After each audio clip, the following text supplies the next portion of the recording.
नवरात्रीच्या सर्वांना हार्दिक शुभेच्छा. पहिल्या दिवशी ज्या देवीच्या रूपाची पूजा केली जाते ती म्हणजे शैलपुत्री. दुर्गा माता सर्वप्रथम शैलपुत्रीच्या रूपात पूजली जाते. हिमालयाने तेथे कन्या म्हणून जन्म घेतला आहे, जिचे नाव शैलपुत्री ठेवण्यात आले. तिचे वाहन वृषभ आहे. या देवीच्या उजव्या हातात त्रिशूल आहे आणि डाव्या हातात कमळ आहे. ही देवी पहिली दुर्गा आहे. तिला सती असेही म्हणतात.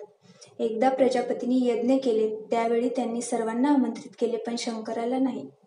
यज्ञाला जाण्यासाठी सती व्याकुळ झाली होती. त्यावेळी शंकर म्हणाले, सर्वांना आमंत्रित केले आहे, पण मला नाही. सतीची आग्रही विनंती पाहून शंकराने सतीला यज्ञाला जाण्याची परवानगी दिली.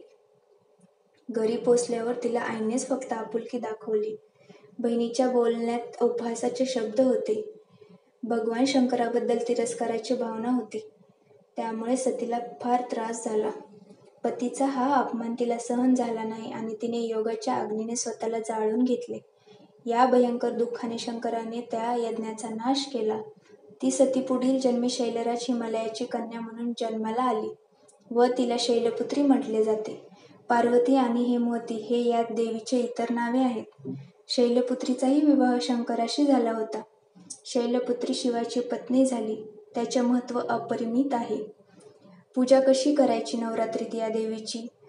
नवरात्रीच्या पहिल्या दिवशी सर्व नद्या, तीर्थक्षेत्रे आणि दिशांना शैलपुत्री देवीच्या नावाने आवाहन केले जाते. पहिल्या दिवसापासून शेवटच्या दिवसापर्यंत कापूर वापरणे अत्यंत शुभ मानले जाते. दुर्गा देवीच्या पूजेमध्ये कापूर वापरल्यामुळे दुर्गा देवीचा विशेष आशीर्वाद मिळतो.